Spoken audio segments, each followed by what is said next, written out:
안녕하세요. 구성이부 여러분. 9월 둘째 주 구성이부 모임을 시작하겠습니다. 우리가 하기 전에 지난 한 주간 동안 감사한 일들 한번 나눠보겠습니다. 네. 어떤 일들이 있었는지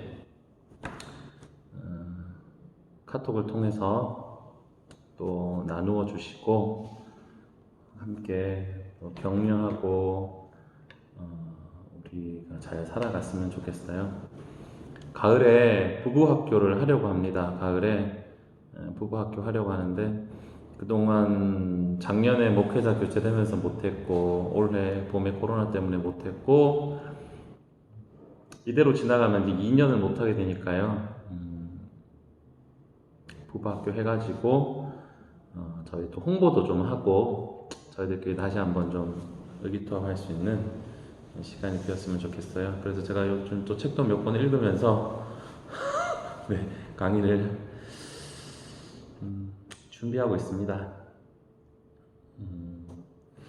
지난주, 이번 주 동안 이 목사님께서 이제 재림에 대한 이제 이야기를 하면서 이제 주님의 다시 오심을 기다리는 우리가 어떤 자세여야 하는가 이런 얘기 했었는데요.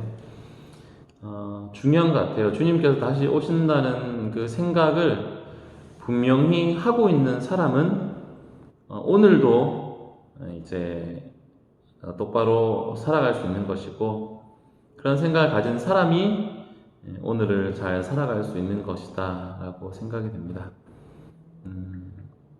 주님이 다시 오신다는 그 생각을 카메라가 두 개가 있으니까 아직도 어색하네요. 카메라가 두 개네.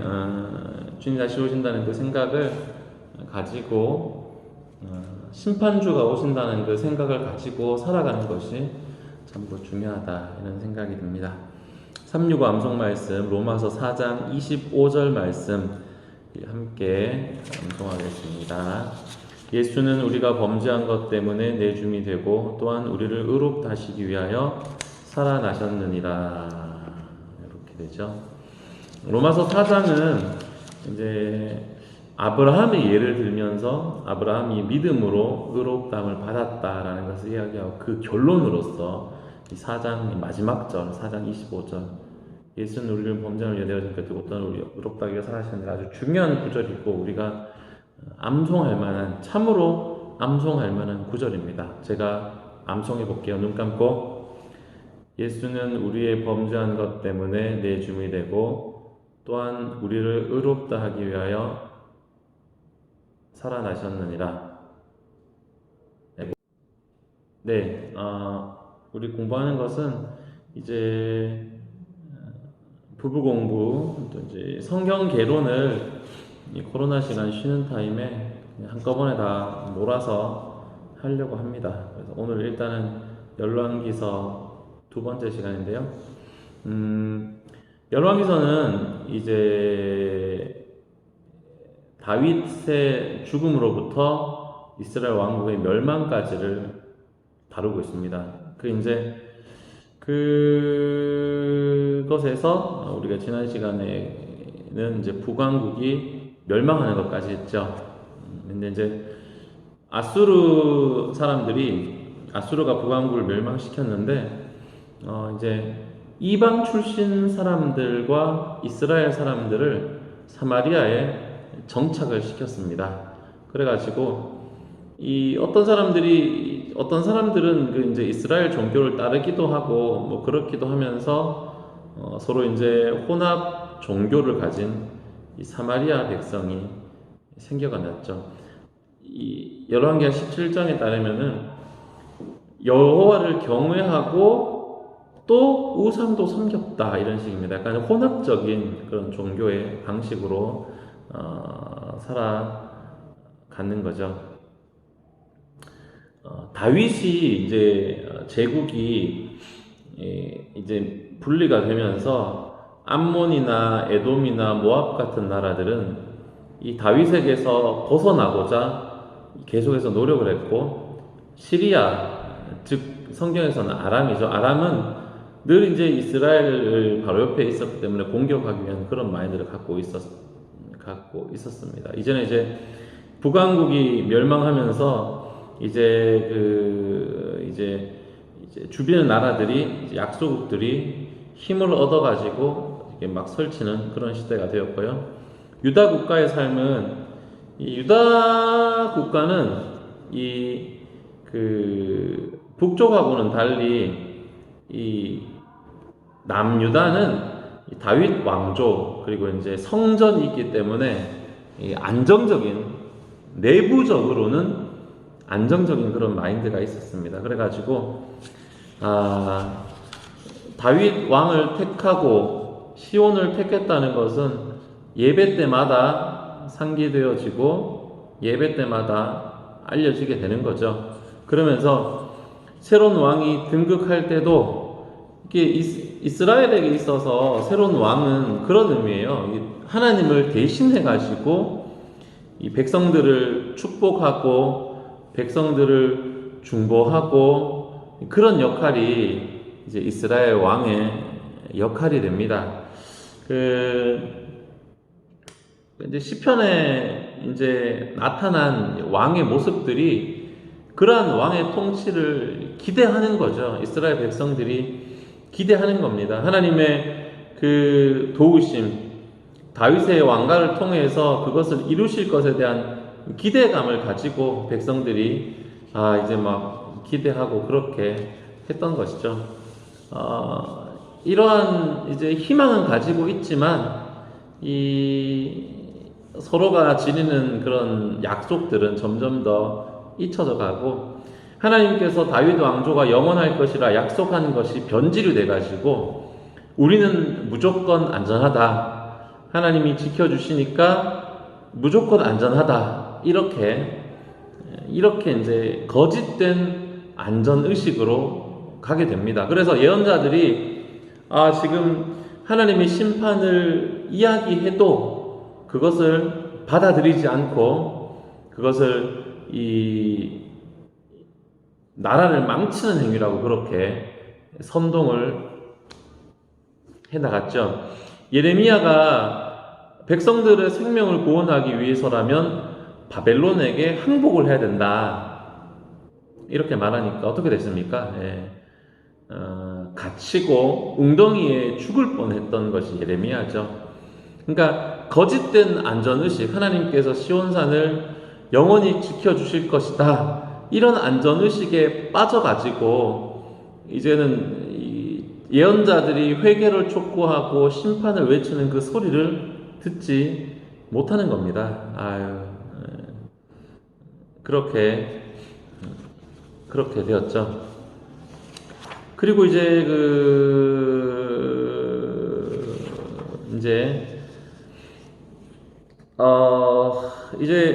그렇게 이제 북쪽 남쪽 살아가다가 화친의 시대가 있었고, 또 이제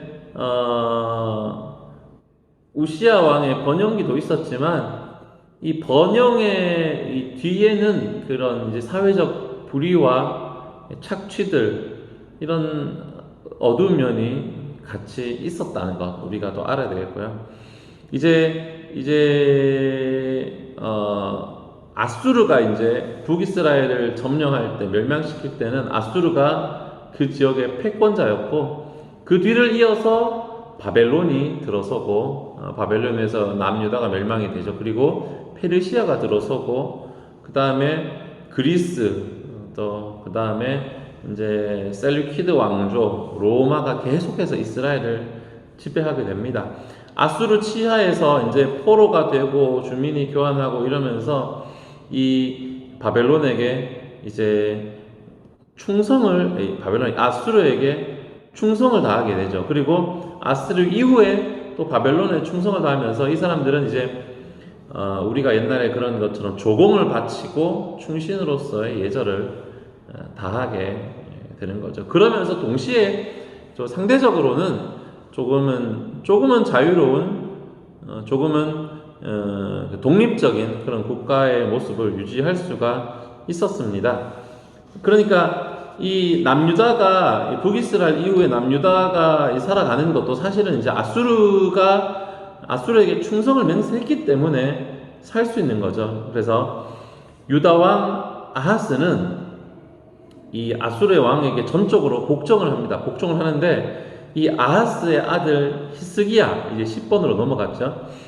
히스기야는 처음에는 아수르를 잘 따랐지만 북왕국이 멸망하면서 이제 아수르가 이제 우리나라하고 이제 바로 옆에 붙어 있게 되니까 반아수르 동맹에 가담을 하게 됩니다. 반아수르 동맹. 이제 제국을 이제 좀 뒤엎고 싶은 그런 민중봉기 같은 그런 나라들이 모였던 거죠. 그래가지고 히스기야는 이 블레셋 도시들과 이 반아수르의 동맹을 이끄는 우두머리가 되고 이제 애굽은 늘 호시탐탐 팔레스타인을 노리니까 팔레스타인을 지금 점령하고 있는 아수르하고는 또 척이 되는 거죠. 그래서 이 반아수르 동맹을 지원하게 되고, 근데 당시에 이사야는 이제 그렇게 경고를 했죠. 도움을 구하러 애굽에 가는 일은 헛된 일이다, 이렇게 경고를 했습니다.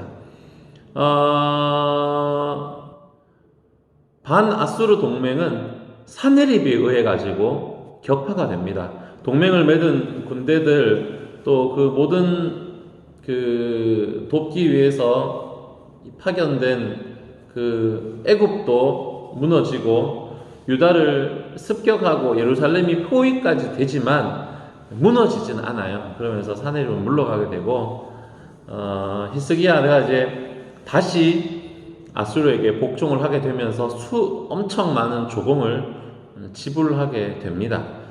예루살렘이 포위 끝에서 기적적으로 살아나게 된 이유는 이제 아수르가 제국이니까 여러 군데서 전쟁을 벌이는데 다른 데서 전쟁이 이렇게 일어났고 또 여호와의 사자가 이렇게 도와가지고 이제 살아나게 됐죠.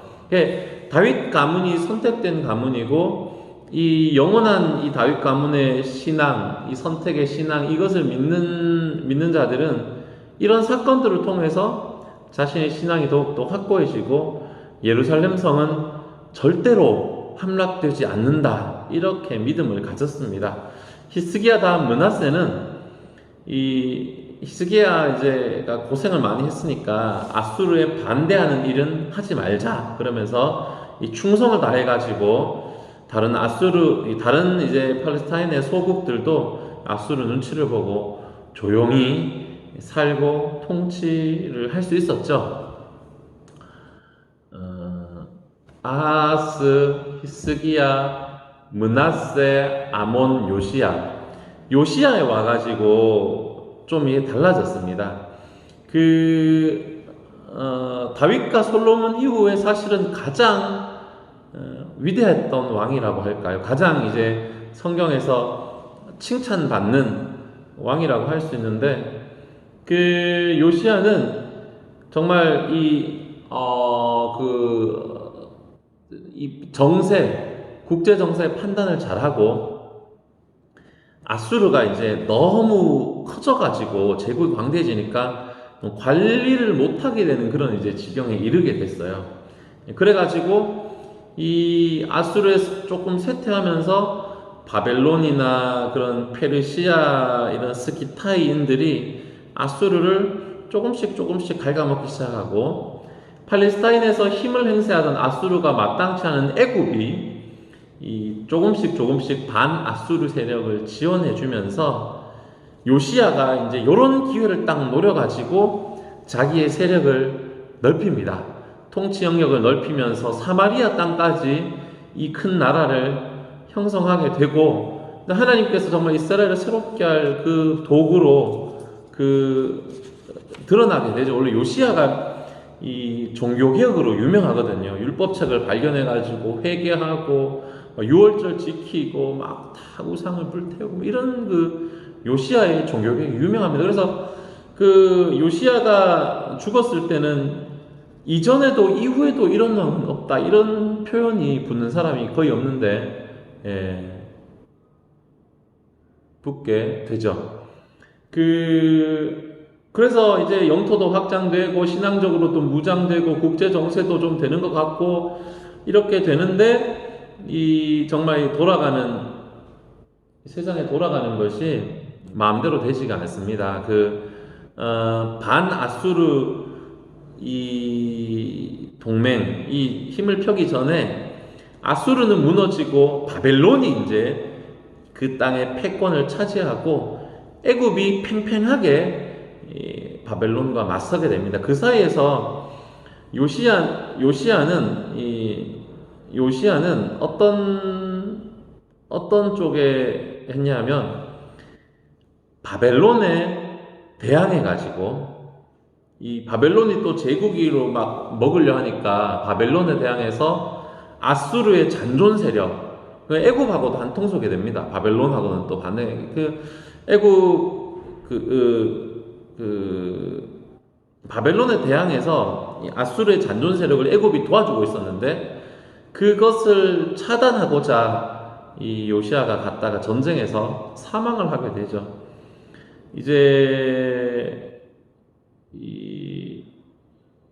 그러면서 이제 나라가 완전히 몰락의 길로 가게 됩니다.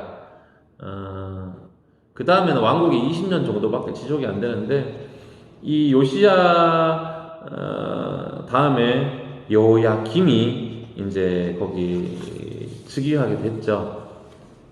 여호야김은 애굽이 세워준 왕입니다. 근데 이제 바벨론이 이제 이집트하고 전쟁에서 이기면서 명실공히 이 팔레스타인 땅의 주인으로 패자로 등극하게 됩니다. 그래서 이 유다 왕국의 마지막 이제 한 20년 정도는 이 바벨론에 이 충성을 다하는가, 충성을 다하지 않는가로 이렇게 구분이 되고요. 이 여호야김 다음에 여호야기는 바벨론에 항복해가지고 1차 포로로 잡혀가게 되고 느부갓네살은 이 유약한 이 마따디아를 왕으로 세워가지고 이 시드기야라고 이름을 붙여줍니다. 시드기야는 이 자신의 이 의견을 이제 귀족들하고 맞지가 않았어요. 이제 귀족들은 맹목적인 이 국수주의, 예루살렘은 절대로 무너지지 않는다 이런 마인드가 있어가지고 바벨론에 빨리 대항해야 된다 뭐 이런 식으로 사실은 이제 시대적으로는 좀 이제 맞지 않죠. 근데 그런 마인드를 가지고 시드기야 왕에게 계속 그런 얘기를 했고 결국에는 이제 바벨론이 BC 588년에 예루살렘을 포위하게 되고 도와주러 온 이집트를 제압하기 위해서 잠시 쉬었다가 결국은 이 굶주린 예루살렘을 바벨론이 점령하게 됩니다. 이 마지막 왕 시드기야는 아들이 죽는 것을 눈으로 보고 그 다음에 눈이 뽑힌 채로 포로로 바벨론에 끌려가게 되고 성벽은 불에 타고 파괴가 되고 유다는 이제 바벨론의 속주로 편입이 된 것이죠. 그래서 이 유다 총독을 세워가지고 이 바벨론에서 총독을 세워가지고 이 유다를 다스리게 했지만 이 국수주의자들이 이 다른 나라에서는 총독을 인정하지 않고 암살시켜버리고 이제 보복을 피하면서 일부가 이집트로 도망가면서 예레미야가 거기서 이제 같이 끌려가면서 생을 마감하게 되죠. 유다의 정치적 관계가 종교적 생활에 미친 영향. 그 시대적으로는 다신교 사회가 아주 그 당시에 지배적인 이 세계관이었습니다. 그냥 한 신을 믿는 것이 아니라 개개인의 신, 나는 이거고 니는 이거고 이 지역에는 이거고 저 지역에는 이거고 뭐 이런 식으로 많이 믿고 살았던 거죠. 루시 그런 말 하잖아요. 어머니의 하나님이 나의 하나님이 되고 이런 식으로 고백을 하는 그런 것들. 지역의 신들. 그리고 이제 아수르에 의해서 사마리아로 이전된 사람들은 이 사람들이 이제 이 땅의 신을 섬기지 않았기 때문에 심판이 발생했구나, 이렇게 해가지고 이 왕이 이제 이스라엘의 하나님을 섬겨라 라고 이렇게 가르치기도 합니다. 이게 이제 다신교적인 사회가 기본적으로 깔려 있었다는 것이고요. 또 하나는 민족 간의 전쟁에서 신들의 전쟁이다. 다신교적인 배경이랑 비슷한데, 다신교적 배경에서 그 민족의 전쟁은 신의 전쟁입니다. 신의 전쟁. 히스기야 왕이 이 이스라엘의 하나님을 믿는 신을 가지고 대적하는 것을 이스라엘이 보기에는 엄청 어처구니 없게 여겨진 거죠. 그래서 아수르의 신은 가장 강한 신임을 만천하에 보여주게 되었습니다. 아하스가 예루살렘 성전에 이스라엘의 아수르의 국가 제의를 도입했다. 이 아수르는 다른 지역을 점령할 때마다 자기의 그 신들을 섬기는 제의를 정복제에 도입을 했습니다. 너희 민족들의 신을 섬겨도 되지만 가장 강한 이 아수르의 신을 제외할 수는 없다. 네. 그래서 이 아하스 왕이 이제 아수르 신을 위한 제단을 만들기도 하고 그렇게 됐죠. 그래서 이 정치적 조건에 따라 가지고 아하스가 그렇게 할 수밖에 없었는데, 결국은 이것이 이스라엘 백성들에게 우상 숭배의 문을 열어주는 그러한 이제 결과까지 되어지게 되었습니다. 그래서 이제 하나님은 이스라엘의 지역신이고, 아수르 신은 바알도 다른 지역 신이고, 최고의 신은 아수르 신이다. 이거를 이제 하는 사람들이 많아지게 되었죠. 히스기야의 개혁과 요시야의 개혁.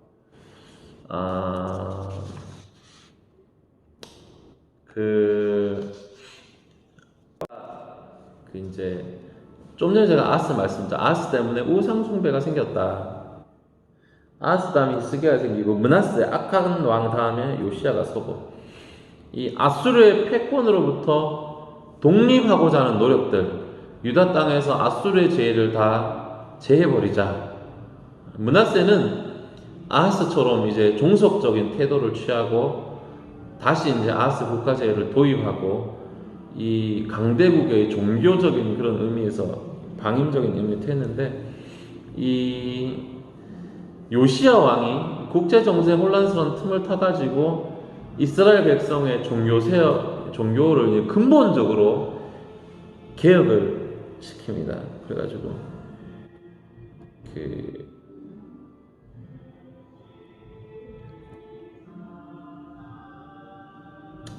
이 성전을 보수하고 바알 제의를 없애고 우상을 파괴하고 마술 이런 이방 그런 것들을 금지하고,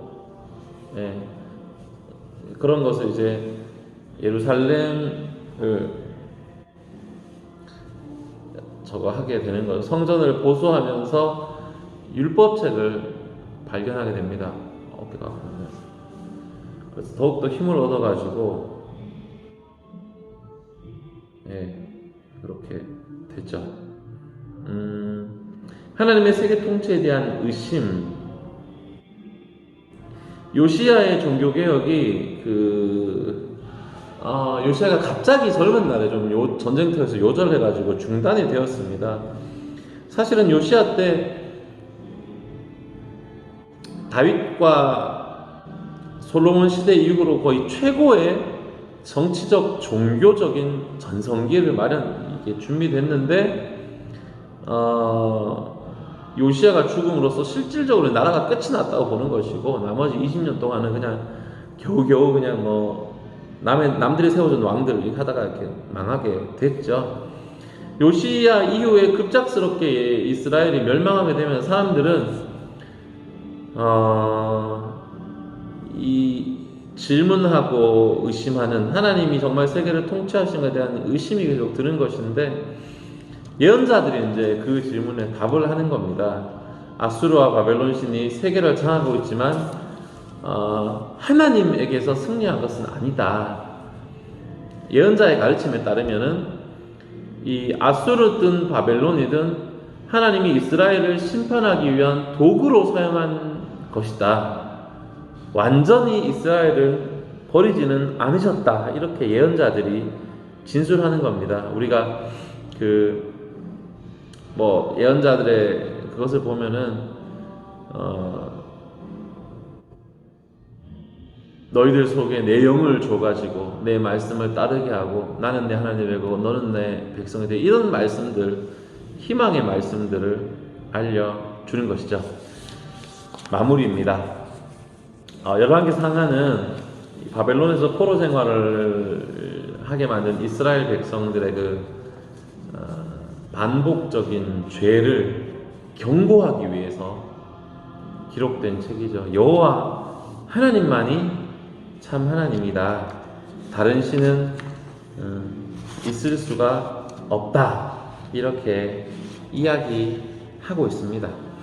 이 하나님은 절대적인 그 숭배를 요청하시고 이스라엘 백성이 나 외에 다른 신을 섬기지 말라, 우상을 만들지 말라, 절대적으로 이것을 요구하시는 것이죠. 하나님의 영광은 다른 자들과 나누지 않으시는 분이십니다. 이 이스라엘은 이것을 철저히 지켜야 했고, 이 언약이 있기에, 아브라함부터 내려오던 그 언약 약속들이 있기에 이스라엘에게는 다시 희망이 있다는 것이죠.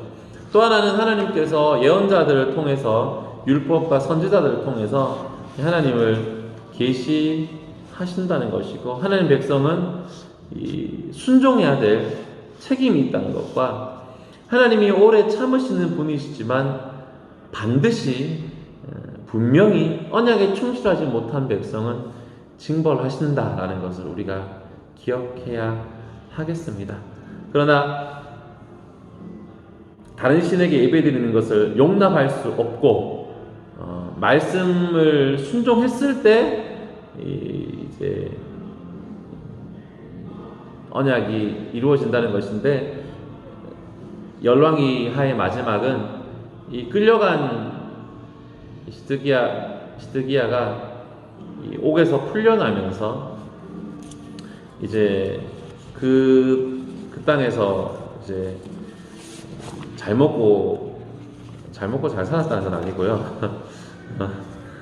이제 옥에서 풀려났다 이야기를 하면서 희망을 이제 주는 이제 이야기를 하고 있습니다. 이게 살짝 이제 희망을 주면서 이제 여호야김이 아니라 여호야긴이 이제 끌려가가지고 이제 포로로 잡혀 있다가 마지막에 이제 풀려나게 되는 것이 이제 뭔가 이렇게 소망을 주는 듯한 이제 그런 이제 메시지가 되겠죠. 그래서 이렇게 열왕기 상하를 읽으면서 이스라엘의 흥망성쇠를 보면서, 사실은 이것들이 결국은 이제 모세오경을 통해서 주시는 신명기 말씀을 통해서 주시는 것이 이스라엘이 불순종하게 되면서 멸망까지 간다는 것을 보여주고 있습니다. 그래서 말씀 안에서 순종했을 때, 참된 왕을 섬겼을 때 우리가 어떠한 자들인가, 이 열왕기를 읽으면서 반면 교사로 삼고 교훈으로 삼기를 바랍니다. 네, 오늘 요까지 하고 모임을 마치겠습니다. 우리 또 만났을 때 자세한 성경 이야기 또 듣고 또 나누고 카톡방으로 또 매일매일 묵상을 나누도록 하겠습니다. 제가 잠깐 기도하겠습니다. 살아계신 하나님, 주님의 다시 오심을 기다리며 서로 도와보아 사랑과 선행을 격려할 수 있는 우리들 되게 하여 주옵소서. 매일매일 주님이 다시 오신다는 그 마음을 가지고 주님을 내 앞에 모시고 살아갈 수 있도록 은혜 베풀어 주시옵소서. 구성이 부족한 모든 가족들 건강하게 하시고 강건하게 하시고 하는 일터에서 가정에서 늘 영적으로 충만한 삶 살아갈 수 있도록 주님 붙잡아 주시옵소서. 예수님의 이름으로 기도합니다. 아멘.